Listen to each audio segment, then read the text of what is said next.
Чеченцы как инструмент геополитической игры Кремля, что скрывает задержание в Берлине. 20 февраля 2025 года немецкая полиция задержала 18-летнего гражданина России, предположительно чеченца, подозреваемого в подготовке теракта против израильского посольства в Берлине. По данным Bild, он планировал вылететь в Стамбул, а затем направиться в Сомали. Вскоре стало известно, что операция стала возможной благодаря информации от иностранной разведки. К сожалению, мы пока не знаем, какой. На первый взгляд, это лишь очередная сорванная террористическая атака. Но за этим инцидентом скрывается нечто гораздо более значительное. Часть сложной геополитической игры, в которой чеченцы, как и прежде, становятся разменной монетой. Не исключено, что само задержание – элемент тщательно продуманной российской стратегии. Даже если теракт не состоялся, факт ареста бьет по репутации чеченской диаспоры в Европе, особенно в Германии, подпитывая стереотип о чеченском радикализме. Это не случайность, а отработанный сценарий, который Москва использует против чеченцев десятилетиями. Кремль мастерски играет на страхах Запада, превращая чеченскую идентичность в инструмент давления и дискредитации самих чеченцев. Возможно, молодой человек действительно передумал совершить атаку и попытался сбежать. В моей адвокатской практике был схожий случай в 2012 году. Тогда участники Кавказского сопротивления получили от агента-провокатора ФСБ предложение атаковать военный объект в Москве. Подготовка шла полным ходом, но в последний момент КРОТ раскрыл, что настоящей целью должен стать гражданский поезд Санкт-Петербург-Москва «Сапсан». Осознав, что их толкает на убийство мирных граждан, они отказались. При попытке покинуть Москву их задержали, обвинили в терроризме и приговорили к длительным срокам. Операцией руководил Николай Патрушев, тогдашний секретарь Совета Безопасности, который лично докладывал тогдашнему президенту Дмитрию Медведеву. Этот юноша в Берлине, как и те ребята, похоже, стали пешкой в чужой игре. Контекст Ближнего Востока добавляет еще один слой. Переговоры между Израилем и Хамас, начавшиеся с обмена заложниками, намекают на возможный мирный процесс.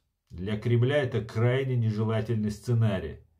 Напомню, что атака Хамас на Израиль 7 октября 2023 года, приуроченная ко дню рождения Владимира Путина, несла явный след российской режиссуры. Она должна была отвлечь внимание от войны в Украине, сделав глобальный политический, создав медийный хаос, ослабивший давление на Москву. Мы предупреждали об этом на нашем канале, на наших ресурсах еще до 7 октября, указывая на подготовку исламистской провокации российскими спецслужбами. Пропагандисты и блогеры Кремля тогда активно нагнетали атмосферу, но масштабы плана разжечь мировую исламскую революцию превзошли наши ожидания тогда. К счастью, он провалился, но Москва не отказалась от своих целей. Попытка атаки на израильское посольство в Берлине могла бы сорвать переговоры, посеять хаос и ускорить дестабилизацию региона. Это не совпадение, а логичное продолжение российской внешней политики. При этом интересы исламистов тут сомнительны. Обмен заложниками выгоден палестинцам. За нескольких израильтян освобождают сотни арабов. Логичнее было бы атаковать израильские объекты во время активных боев или после завершения обмена, а не сейчас.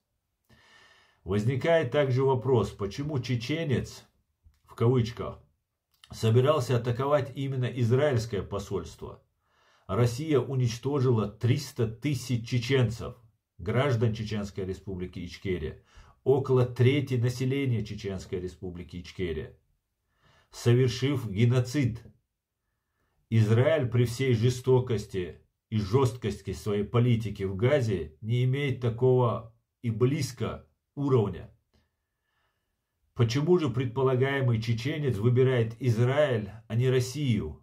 если речь о мести? Ответ очевиден. Его направили.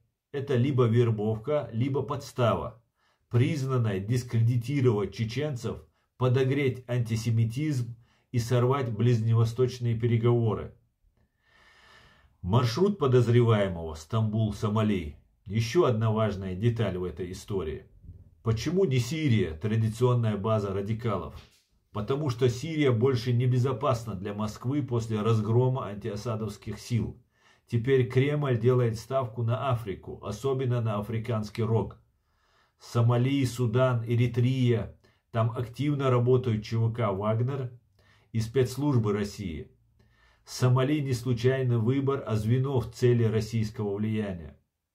Наша правозащитная ассоциация Human Rights Center Ичкерия годами выстраивает доверие с еврейской общиной в Европе. Теперь это доверие под угрозой. Не исключено, что задержанный вовсе не чеченец, а самозванец, использующий нашу идентичность для убежища.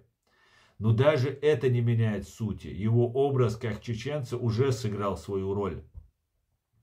Кстати, почему, когда мы просим убежища, нас называют россиянами, а при преступлении сразу указывают национальность? Это двойные стандарты, уходящие корнями в российскую пропаганду.